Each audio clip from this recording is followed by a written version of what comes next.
He was a billionaire, powerful, respected, untouchable. But when his 9-year-old son fell into a coma, no amount of money could bring him back. Then, one night, a barefoot black girl appeared in the hospital and whispered, "I can wake him up."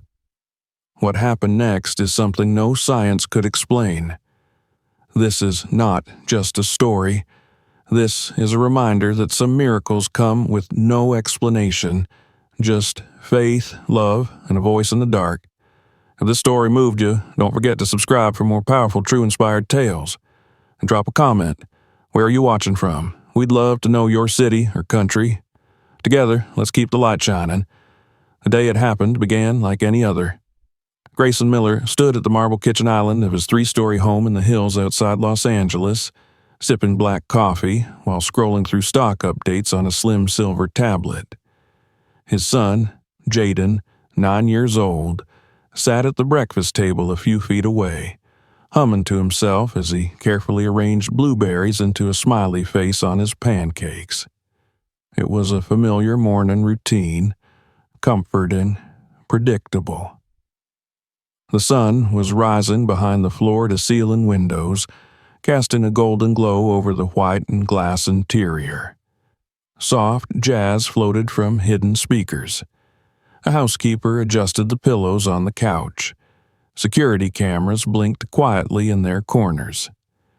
"Don't forget your science project, kiddo," Grayson reminded without looking up. "I put it in my bag last night," Jaden replied cheerfully. "We're building volcanoes today." Grayson finally glanced up, smiling faintly. "You'll make yours explode the highest." Jaden grinned, then stood up and began to tie his sneakers. Grayson turned back to his tablet. The next sound he heard was the sharp clatter of a chair falling. He turned. Jaden was lying on the floor. Grayson's mind went blank. The tablet slipped from his fingers. He ran. His knees hit the floor beside his son. "Jaden?" he whispered. No response.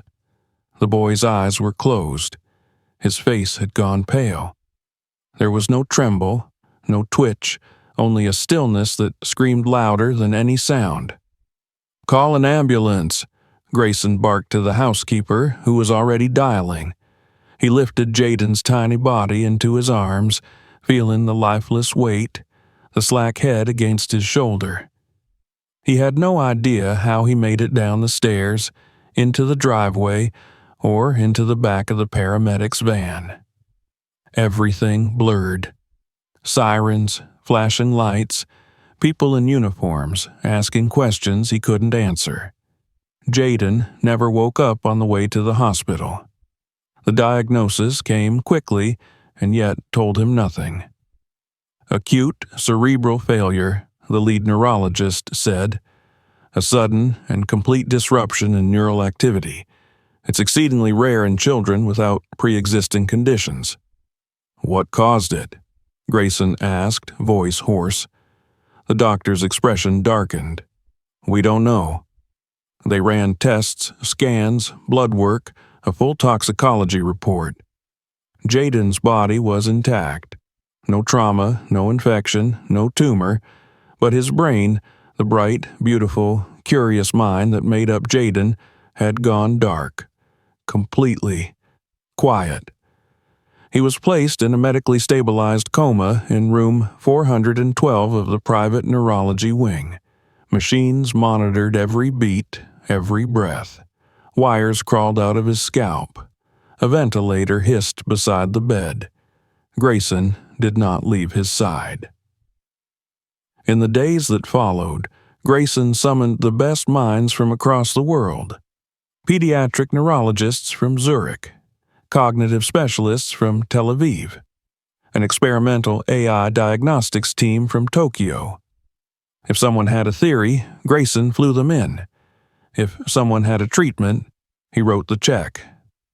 The hospital staff was stunned, not just by the parade of experts, but by Grayson himself. The man they had only seen on magazine covers or financial news channels, founder and CEO of Miller Genix, billionaire investor and stoic titan of industry, now sat at his son's bedside wearing the same wrinkled shirt for 3 days straight. He barely spoke. He didn't eat unless a nurse reminded him. He read books aloud, mostly Jaden's favorites, graphic novels, sci-fi adventures, encyclopedias about planets and bugs. He played his son's favorite songs on a small Bluetooth speaker. He held Jaden's hand for hours, whispering memories, apologies, prayers. But Jaden didn't move. On the 6th day, the final specialist left. "I'm sorry, Mr. Miller," the last doctor said, not meeting his eyes. "We've done all we can. It may be time to prepare for next steps." Grayson didn't respond. He couldn't. His fingers were curled around Jaden's small hand. He hadn't realized how cold it had become. The administrator visited that evening. She used careful words like comfort measures, legal decisions, and insurance protocols. But Grayson didn't care about policy or legalities. He just wanted his son back. That night, for the first time in his adult life, he cried without shame. His body shook with it. His mouth opened, but no sound came out. He pressed his forehead to the blanket covering Jaden's motionless frame and whispered, "I would trade everything, every cent, every title, just to hear you say my name again." Then, shortly after midnight, someone knocked softly on the glass door to the ICU room. A nurse stepped in. Her face looked puzzled. "Mr. Miller," she said hesitantly, "there's someone here asking to see you." Grayson blinked at her. "A doctor?" "No, a girl, a child." He frowned. "What?" "She says she can help Jaden." Grayson stood slowly, his joints aching from hours in the same position.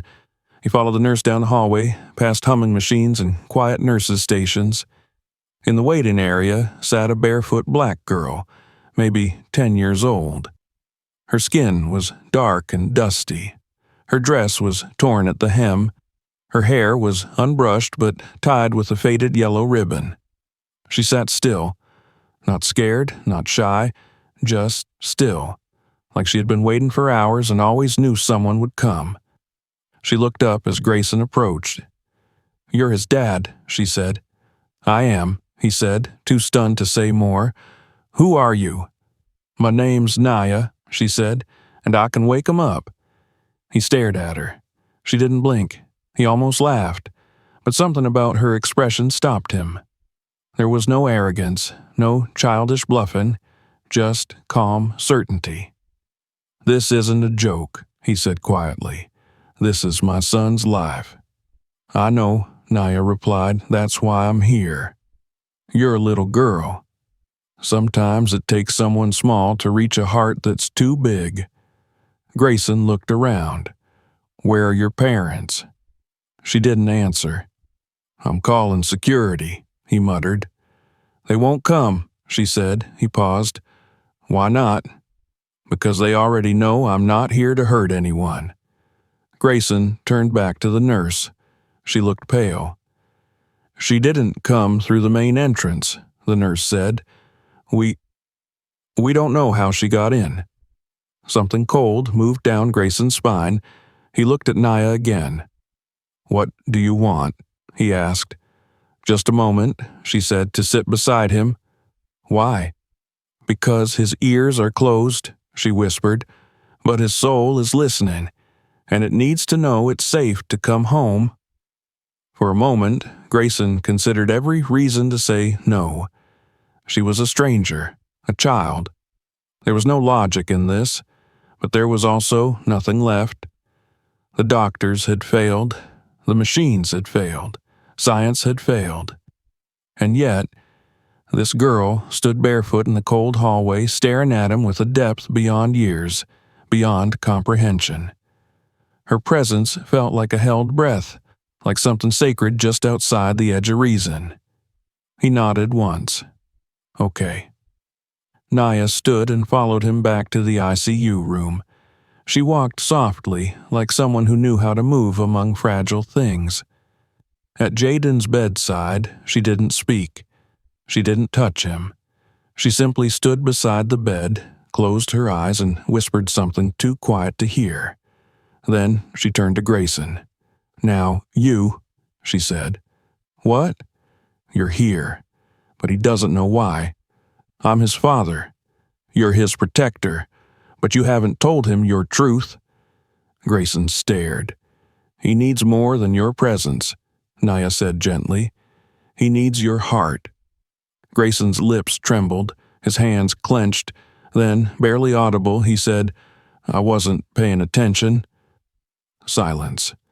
"I saw he was tired, but I didn't stop working. I heard him say he had a headache 2 days before this, but I thought it was nothing. I let someone else pack his lunch. I forgot to say goodnight the night before it happened. I thought I had more time." He gripped the rail of the hospital bed, his knuckles white. "I should have listened. I should have held him longer. I should have told him how proud I am." A tear fell on Jaden's hand. Beep. The heart monitor blinked. Just once. The nurse gasped. Grayson snapped his head toward the screen. Another beep, slightly faster. Grayson turned to Naya. "Did you see that?" She nodded slowly. "He hears you." She turned toward the door. "Wait," he called. "Who are you?" She looked back. Someone who remembers what others forget. And then she stepped into the hallway and disappeared. Grayson stared at the door. The nurse ran to the station to get a doctor, but he remained still, holding his son's hand, staring at the place where a little girl had stood, and something impossible had begun. He didn't understand what had happened, but for the first time in a week, he didn't feel alone. The morning after Naya's visit, the hospital staff treated Grayson with a mix of caution and confusion. The overnight nurse, who had witnessed the heart monitor spike, swore she had seen the rhythm change. 2 irregular beeps, distinctly separate from the mechanical hum of routine. But when the day staff reviewed the records, there was no anomaly on file. "Likely just artifact noise," the attending physician mumbled, tapping at his tablet. "Or maybe the machine glitched," suggested the technician. No one mentioned the barefoot girl. She wasn't in the system. No visitor log, no footage, nothing. And yet, Grayson remembered her presence with startling clarity. Her stillness, her voice, her certainty. The weight of her words pressed into his chest like a handprint on glass. She had stood by his son's bed and said he could still hear. And Jaden responded. Grayson spent the entire day by his son's side, watching, waiting. There were no more spikes in activity. The monitors beeped steadily, not dangerously, but without variation. Nurses came and went. Meals were brought and left untouched. Sunlight shifted across the room, casting long shadows that moved like silent dancers over Jaden's pale face. By evening, Grayson's mind was beginning to unravel. He questioned everything. Had he imagined her? Was it exhaustion? Grief? Desperation? He stepped into the hallway for a brief moment of air, rubbing his temples with trembling fingers. That's when he saw her again. At the far end of the corridor, just beyond the frosted glass doors that led to the east stairwell, Naya stood barefoot, her hands tucked behind her back, staring straight at him. Grayson blinked. She didn't move. He walked toward her. "How did you get in?" he asked as he approached. "The same way as last time," she said. "You just didn't see me." "That's not possible. The doors are locked." "Not all doors open with keys." He studied her, same frayed yellow ribbon in her hair, same smudges on her knees, same calm, unreadable eyes. "You said he heard me." "He did." "Then why hasn't he woken up?" She looked up at him, and for the first time he thought he saw something soft behind her composure. Not pity, something deeper, understanding. Because pain is only the first step, she said. Now he needs something more. What? Grayson asked, his voice cracking. Memory, she said. He furrowed his brow. The kind that holds warmth, Naya continued. Not just the truth you bury, but the moments that made him feel safe. Loved. I don't. He shook his head. I've told him everything. I've read to him. I've talked to him every day. Not that, she said. He needs the sound that shaped him. Grayson's chest tightened. What sound? Naya tilted her head slightly. The song. He froze. His blood ran cold. What song?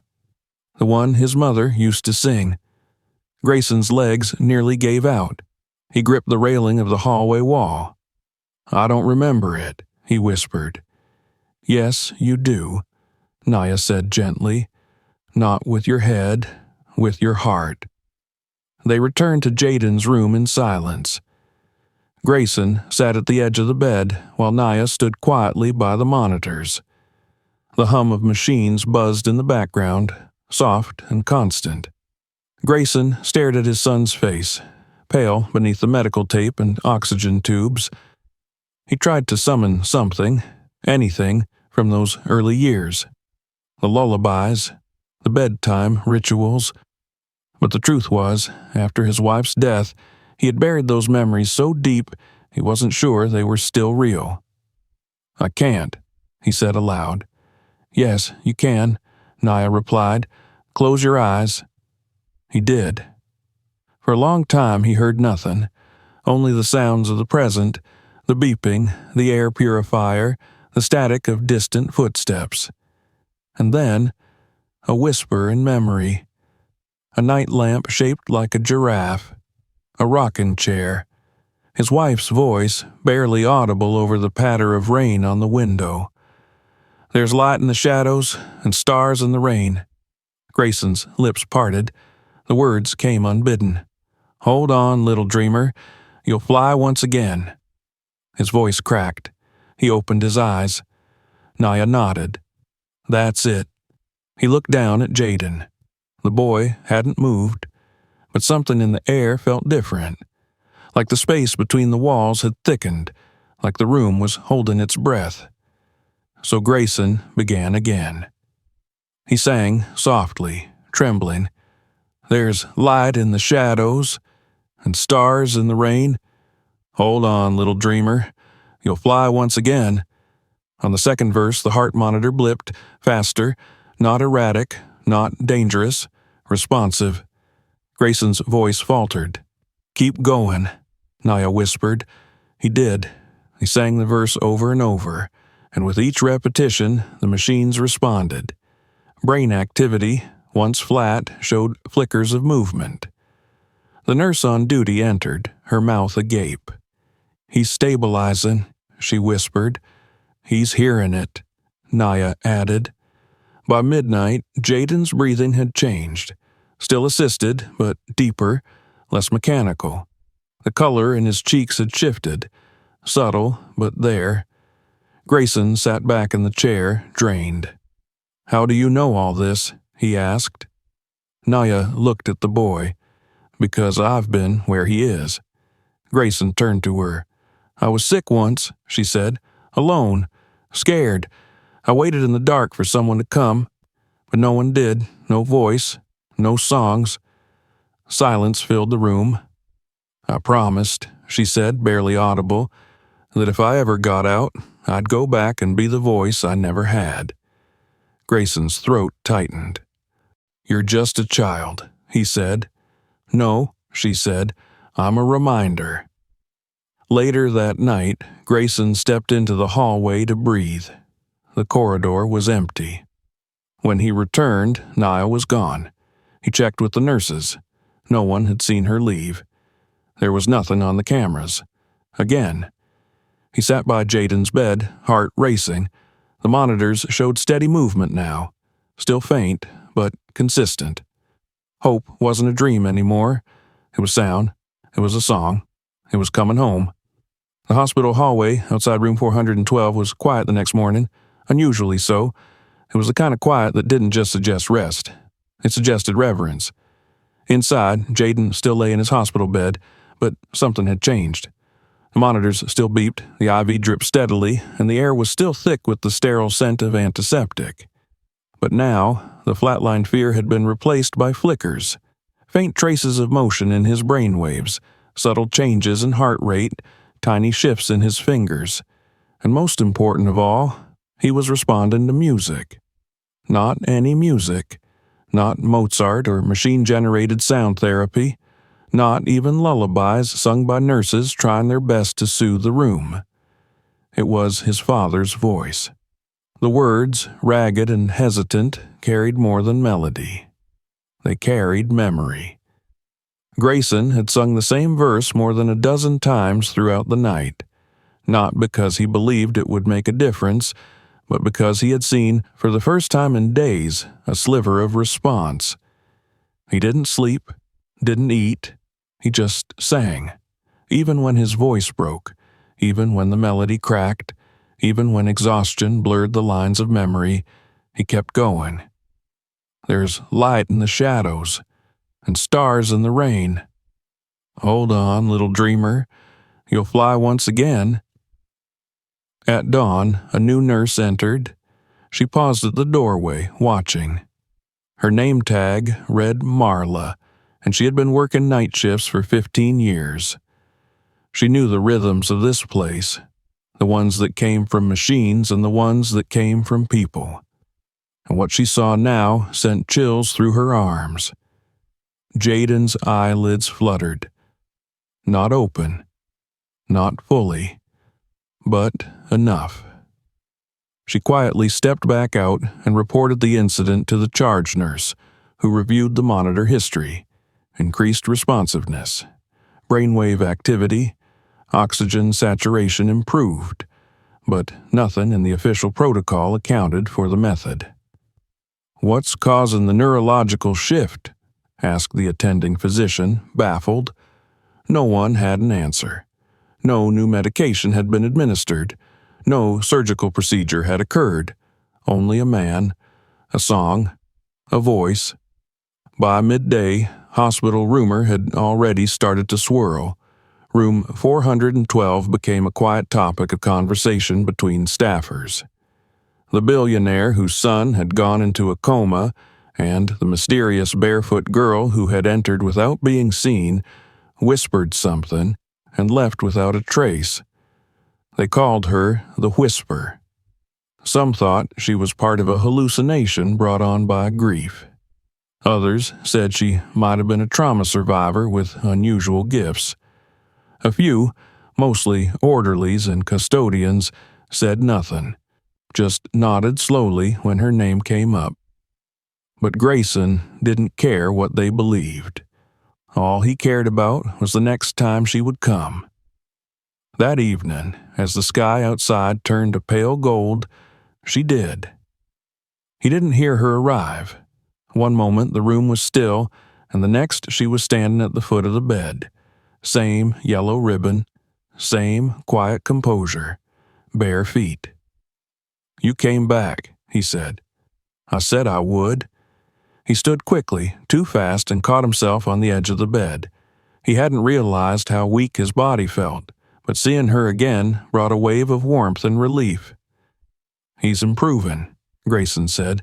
"The doctors saw it." He responded to the song. Naya nodded, her eyes never leaving Jaden. "That's because he remembers it." "Then he'll wake up soon?" She was quiet. "Not yet." Grayson's throat tightened. "Why not?" "Because remembering is different than returning," she said. "He's not afraid now, but he still doesn't know the way back." Grayson looked confused. "What does he need?" Naya stepped beside Jaden and gently placed her fingers on his wrist. Her touch was so light, so respectful, that it barely disturbed the IV line beneath his skin. "He needs the song," she said again. "I already sang it." "You sang the verse," she said, "but there was more." Grayson frowned. "That's all I remember." "Not with your head," she repeated gently. with your heart."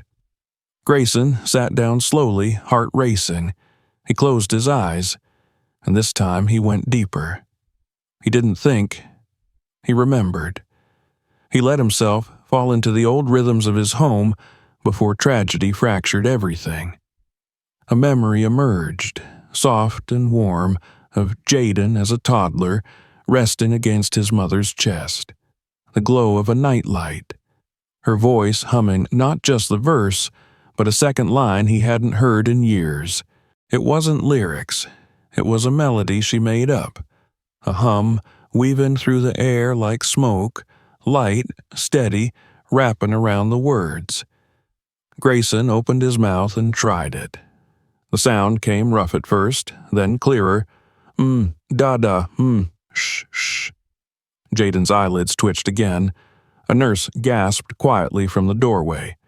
Grayson continued, trying not to break down. Da-da, you're not alone. Jaden's finger moved, just a little, but unmistakable. Grayson looked at Naya. His voice trembled. "That's it, isn't it? That's what he needed." She nodded once. "But how did you know that?" Her eyes filled with something ancient. "Because there's a language only hearts remember, and children hear it even in silence." Grayson swallowed. "Why are you helping us?" "You don't know me," he added. "You don't even belong here." She looked down at Jaden, her face still, but her voice raw for the first time. "You're wrong," she said softly. "I do know him." Grayson froze. "I don't know his name," she added, "but I know his fear, his loneliness, the way the world sounds when you're trapped in the dark." She looked up at him. "I was that child once." Grayson stared, not breathing. "I cried in a room like this," she continued. "I waited, but no one came. No voice, no hands, just silence. And I promised, if I ever found the way out, I'd become the sound that brought someone else back." He didn't know what to say. He didn't know if he could speak at all. Naya stood, backed away from the bed. "He's not ready yet," she said, "but he's closer." Grayson nodded slowly. "Will you come again?" "If he needs me," she said, "yes." And then she turned, walked to the door, and left. Grayson followed a few moments later, but once again, the hallway was empty. No footprints, no sound.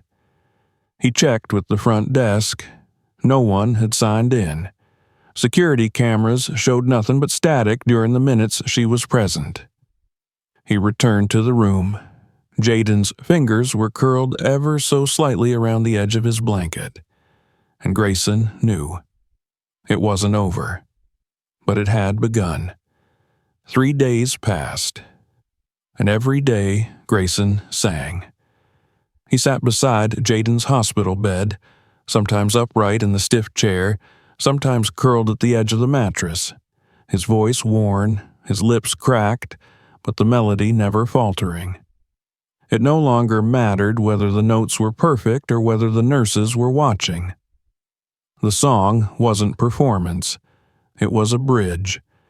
Each time he hummed the forgotten lullaby, Jaden responded, not with words or open eyes, but with presence.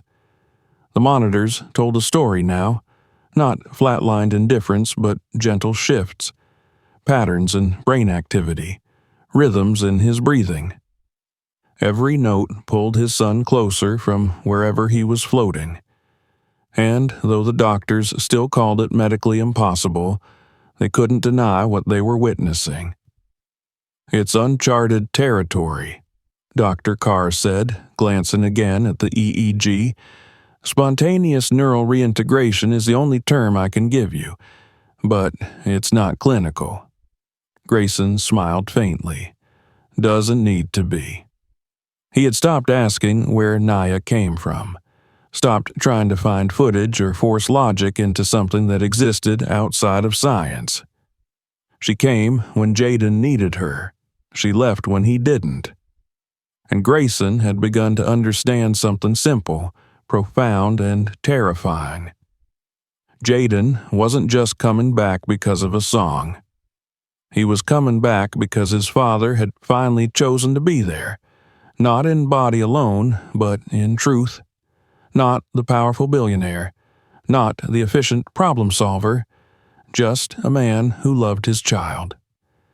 At 6:02 a.m. on the seventh day, something changed.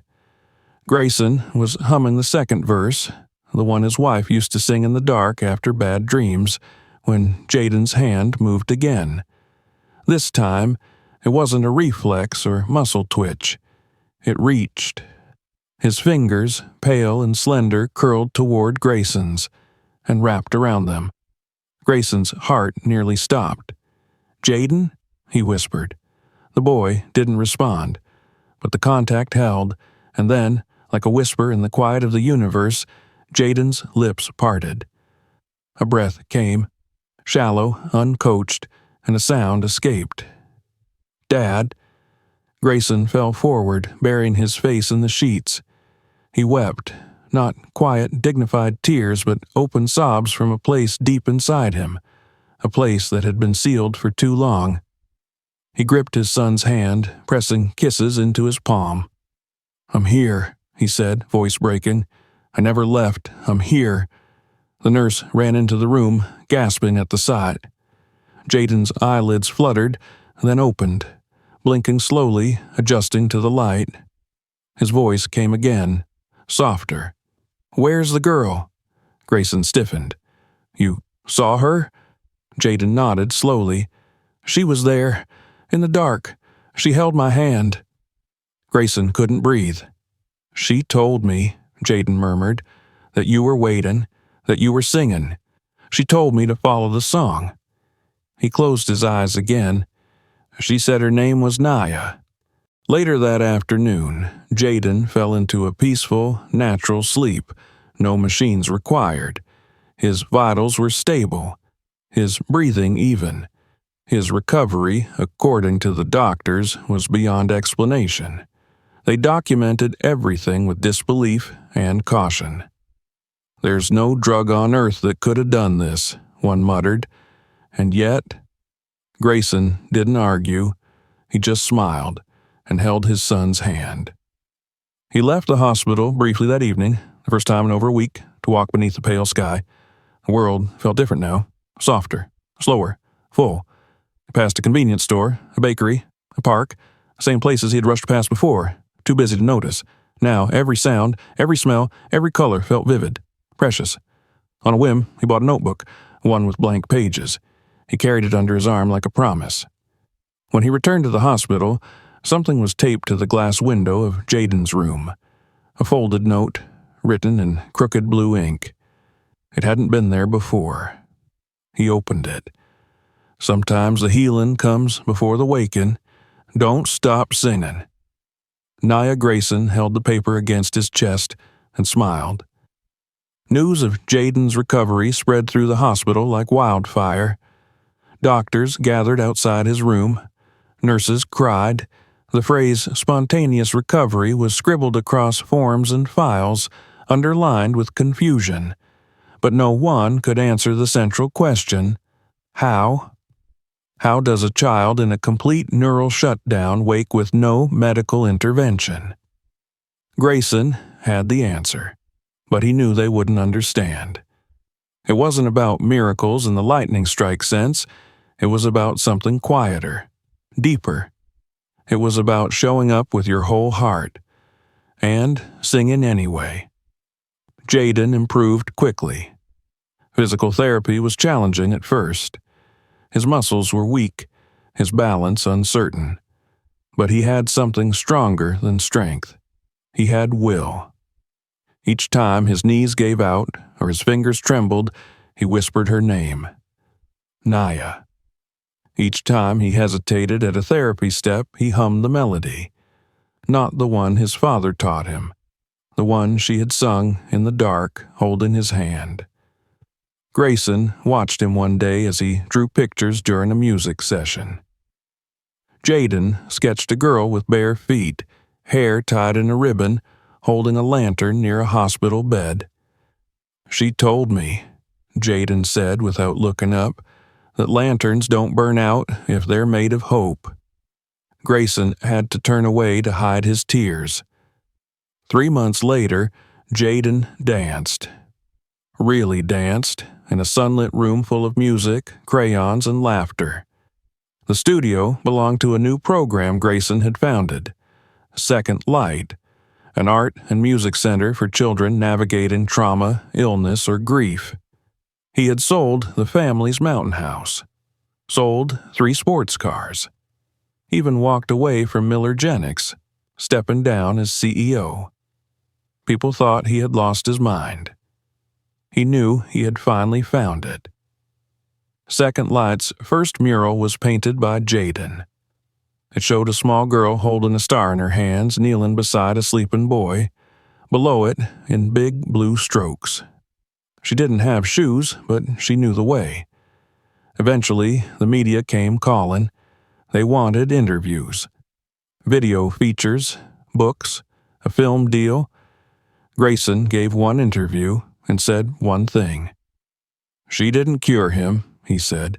She reminded him who he was, who we both were. Was she real? A reporter asked. He smiled. She was more real than anything I've ever built. One afternoon, Grayson and Jaden took a walk through an older part of the city, a quiet block near the station where street musicians often played. An old man sat on a milk crate, playing a slow, aching tune on a harmonica. A cardboard sign leaned against his foot. In faded black marker, it read, "You're not lost, you're just not finished yet." Jaden stopped walking. "Dad," he whispered, "look." Grayson stepped forward, heart hammering. "Where did you hear that?" he asked the old man. The musician squinted. "A little girl told me once, years ago, said it to me when I was drunk and alone. I never forgot it." "Did she have a yellow ribbon in her hair?" Jaden asked. The man's eyes lit up. "Yes, that's the one." They sat with him for a while. They didn't need to say anything more. That night, Jaden stood at the window of his bedroom, watching the moon. Grayson entered quietly. "You okay, kiddo?"